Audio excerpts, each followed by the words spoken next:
प्रभु यीशु क्रिस्त में प्यारे भाइयों बहनों, हम प्रभु की दिव्य उपस्थिति में हैं। प्रभु हमसे बातें करना चाहते हैं, प्रभु हमसे कुछ बोलना चाहते हैं।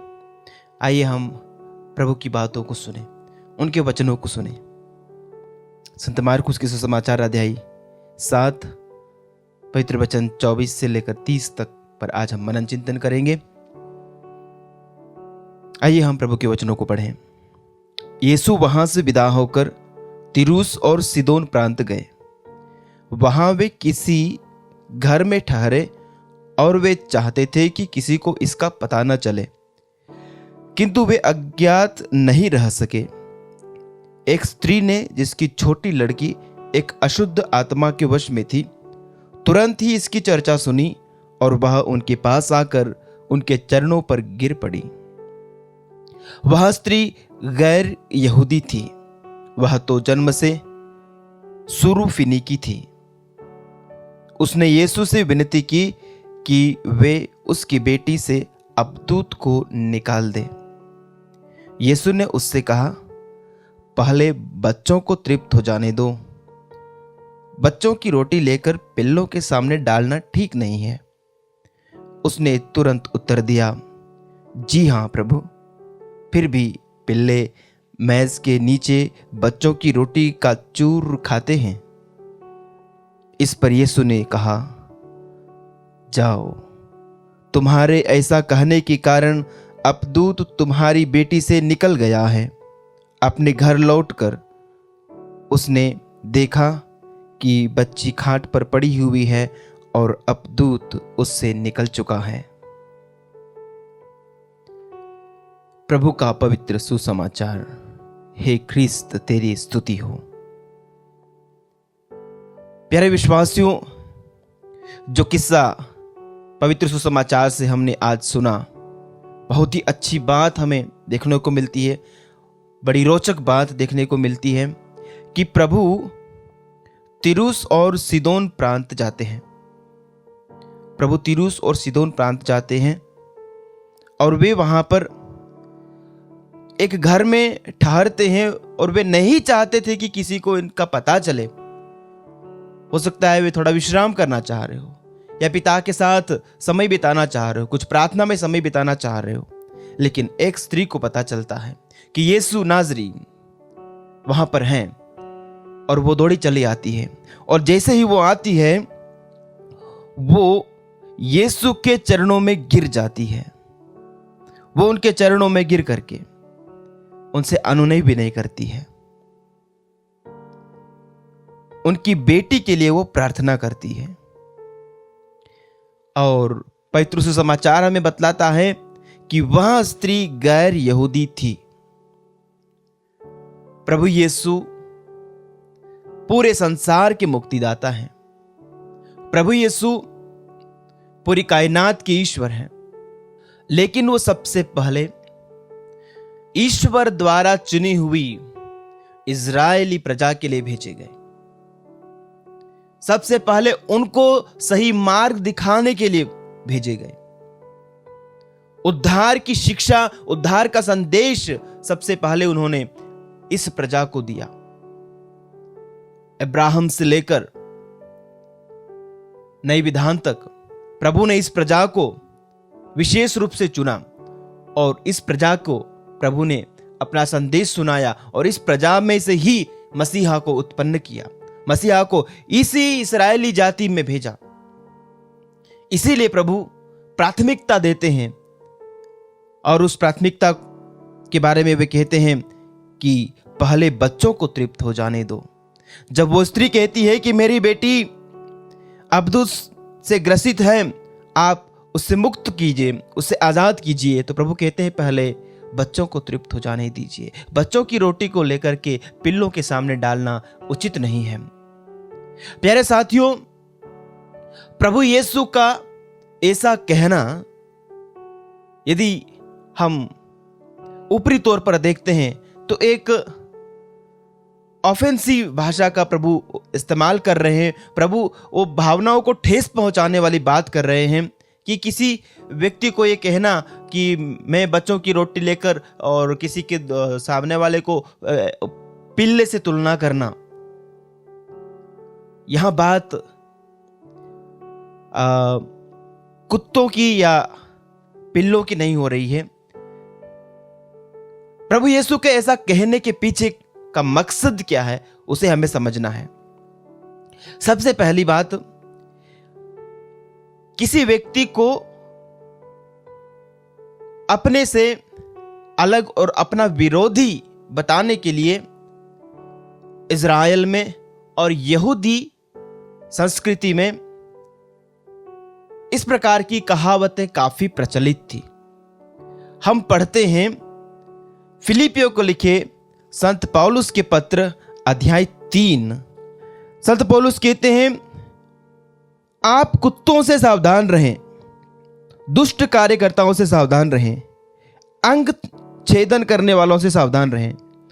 तो प्रभु यहां पर जो पापी लोग हैं या जो गैर धार्मिक लोग हैं उनके लिए कुत्ते शब्द का इस्तेमाल करते हैं। तो ये कुत्ते यहां पर किसके लिए इस्तेमाल हुआ है? जेंटाइल्स, जो गैर यहूदी हैं, जो विश्वास नहीं करते। तो इस प्रकार से हम देखते हैं कि ये कुत्ता शब्द जो अपने समाज का नहीं है उनके लिए इस्तेमाल करना उनके लिए एक आम बात थी। और प्रभु यीशु यहां पर किसी गली के कुत्ते या जो बिल्कुल आवारा कुत्ते हैं उसकी बात नहीं कर रहे। प्रभु घरेलू कुत्ते की बात कर रहे हैं यहां पर, क्योंकि यहां पर बताया गया है कि वे कुत्ते जो मेज की जो चूरन गिरती है उसको खाते हैं, यानी वो कुत्ते अपने हैं, घर के पालतू कुत्ते। तो प्रभु की भाषा में उतना अधिक ऑफेंस नहीं था। और उससे भी बढ़कर प्यारे विश्वासियों, प्रभु क्या चाहते थे? प्रभु चाहते थे उस स्त्री के विश्वास को परखना कि वो जो मांगने आई है उसको वो कितनी दृढ़ता से मांगती है। यदि मैं उसको थोड़ा हतोत्साहित करूं, क्या वो टूट जाएगी? क्या वो निराश हो जाएगी? क्या वो मुझे कोसने लगेगी? प्रभु जानते थे वो क्या करेगी, लेकिन प्रभु उसको परखना चाह रहे थे। और उस स्त्री का विश्वास इतना मजबूत था, भाषा को सुनने के बाद भी अपने विश्वास को कमजोर नहीं होने दिया। उसने कहा कि जी हां प्रभु, फिर भी पिल्ले मेज के नीचे बच्चों की रोटी का चूर खाते ही हैं। वो कहती है, ठीक है, हम आपकी बिरादरी के नहीं हैं, हम यहूदी बिरादरी के नहीं हैं, फिर भी हम इस योग्य हैं।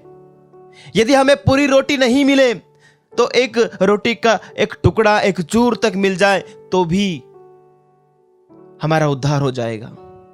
कितना गहरा विश्वास।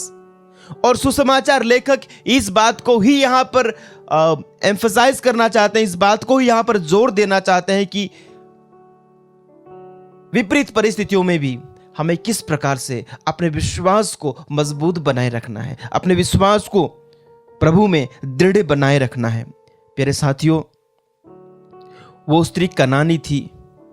यहूदियों के लिए कनानी लोग अछूत थे। फिर भी यीशु उस स्त्री को, जो यहूदियों के लिए अछूत मानी जाती थी, उसे अपने पास आने दिया। और कोई यहूदी ऐसा नहीं होने देता। और उसे आने दिया, उसे प्रभु के सामने अपनी बात रखने दिया। प्रभु ने उसकी बात को सुना। प्रभु ने उसकी बात को सुना और उसके साथ वार्तालाप किया और उसकी ख्वाहिश को भी पूरा किया। प्यारे साथियों, प्रभु यहां पर हम देखते हैं सुसमाचार में कि तीरुस और सीदोन प्रांत में है। तीरुस और सीदोन के लोगों के बारे में पवित्र बाइबल में प्यारे विश्वासियों हम पढ़ते हैं पुराने विधान में, विधि विवरण ग्रंथ अध्याय 7 उसके वचन 1 और 2। विधि विवरण ग्रंथ अध्याय 7 उसका वचन 1 और 2 हमें बतलाता है कि ये कौन लोग थे। जब प्रभु तुम्हारे ईश्वर ने तुमको उस देश में पहुंचा दिया होगा जिसे तुम अपने अधिकार में लेने के लिए प्रवेश करने वाले हो, और जब उसने तुम्हारे सामने से अनेक राष्ट्रों को, हित्तियों, गिरगाशियों, अमोरियों, कनानियों, परिजियों, हिवियों और यबूसियों को भगा दिया होगा। तो जब ये लोग इज़राइल में प्रवेश करते हैं, मिस्र से निकल कर आते हैं और इस देश पर, प्रतिज्ञा देश पर कब्जा करते हैं, तो ये 7 देशों का यहां पर वर्णन किया गया है। इन्हें प्रभु ईश्वर ने इनके अपनी भूमि से भगा दिया। इज़राइलियों ने यहोवा ईश्वर की ताकत के बल पर इन्हें वहां से भगा दिया था। तब से लेकर ये इनके बहुत बड़े दुश्मन थे। तो कनानियों और यहूदियों के बीच में 36 का आंकड़ा था।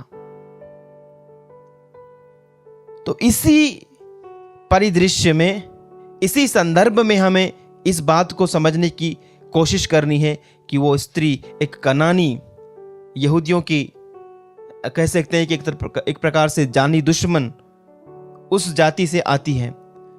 तो प्रभु उसके विश्वास को यहूदियों के लिए एक आदर्श साबित करते हैं। प्रभु स्त्री का तिरस्कार नहीं करते, लेकिन उसके विश्वास की परख करते हैं और फिर कहते हैं अपने घर लौट जाओ, तुम्हारे ऐसा कहने के कारण अब दूत तुम्हारी बेटी से निकल गया है। चंगाई का कारण क्या बना प्यारे साथियों? चंगाई का कारण उस व्यक्ति, उस स्त्री ने जो कहा, वचन स्पष्ट है।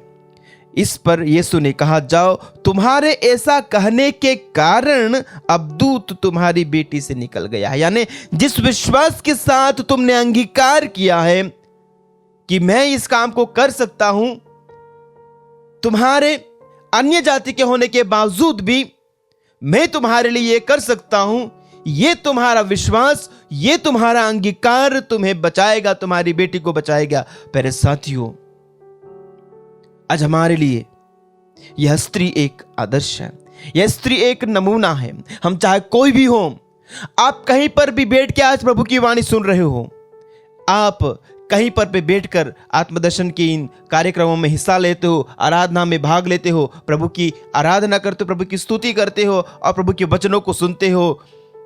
आज अंगीकार कीजिए कि यीशु मसीह आपके जीवन का मुक्तिदाता हो सकता है। वो आपकी बीमारी को चंगा कर सकता है, वो आपके बच्चों को ठीक कर सकता है, वो आपके बच्चों को सही मार्ग पर ला सकता है, वो आपके परिवार को सुधार सकता है, आपकी वो नशे की आदत को छुड़ा सकता है, वो आपको छुटकारा, वो आपको बंधनों से आजादी दे सकता है जब आप उसे अंगीकार करेंगे। आइए विश्वास के साथ प्यारे साथियों हम उस प्रभु के पास चलें और अपना सर्वस्व उनके सम्मुख समर्पित करते हुए, उन्हें अर्पित करते हुए कनानी स्त्री की तरह कहें, प्रभु आप मेरे लिए, मेरे परिवार के लिए, मेरी जिंदगी के लिए ये कर सकते हैं। और प्रभु जरूर करेंगे। प्रभु कहेंगे आपकी ऐसी प्रार्थना करने से, आपके ऐसे अंगीकार करने से तुम्हारा काम हो जाएगा, तुम्हें चंगाई मिल जाएगी, तुम्हें अनुग्रह मिल जाएगा। आमीन।